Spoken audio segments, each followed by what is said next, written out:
Norway's culture is based off of the Vikings, which are seafaring pirates, traders, and pioneers.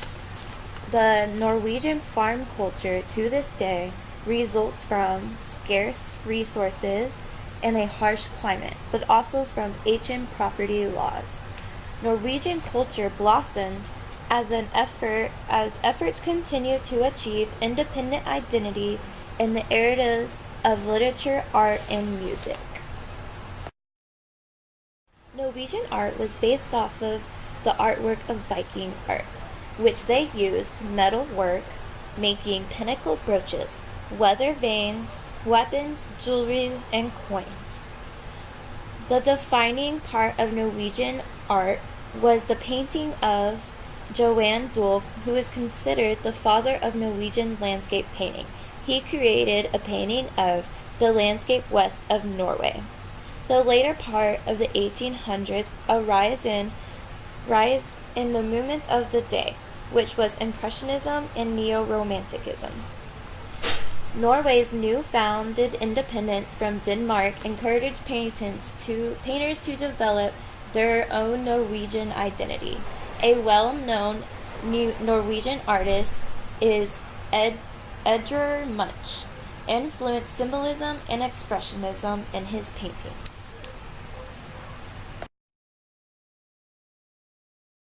The majority of Norwegian literature was written in the Norwegian language.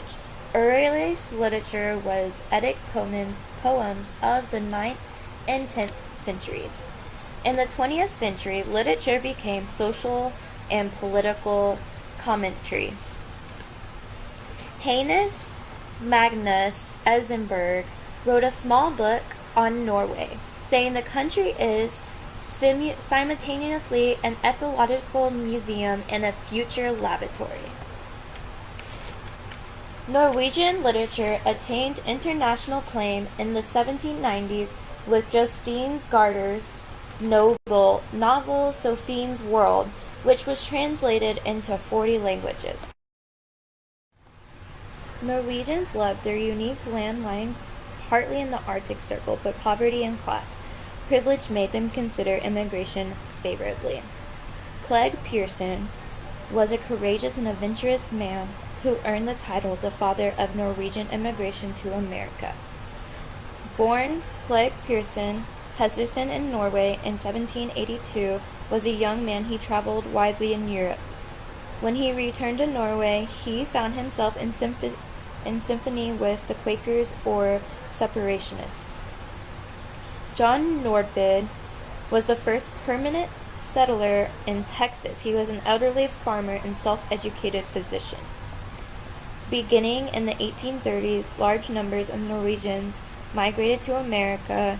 Economic problems at home were compounded by political unrest and discontent over the state church. Many small landowners sold their farms and sailed for America, a country with uncounted acres of fertility and inexpensive land, a democratic country where a caste system was unknown and where there was no religious persecution.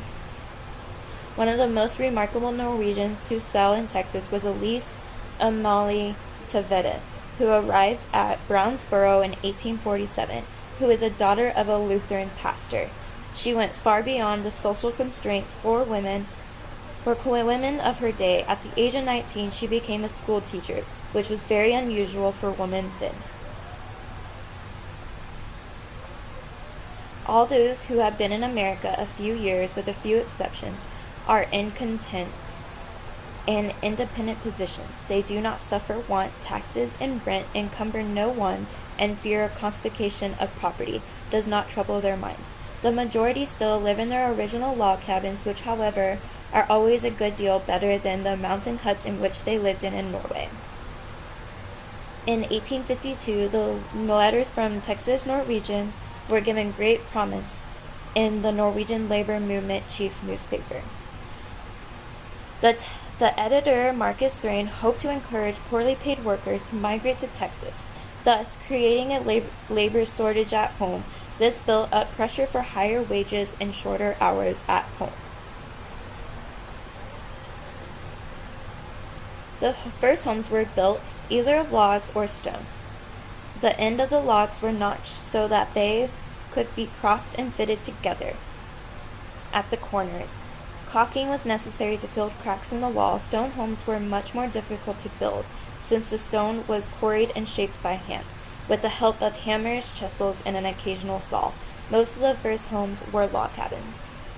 The Norwegians brought and made machine-made threader used for cottoning threads on wooden bolts, ox yoke pin, ox-drawn harrow, a great press, a bee smoker, a homemade level, and many more different farming tools that they used to help Texan farming.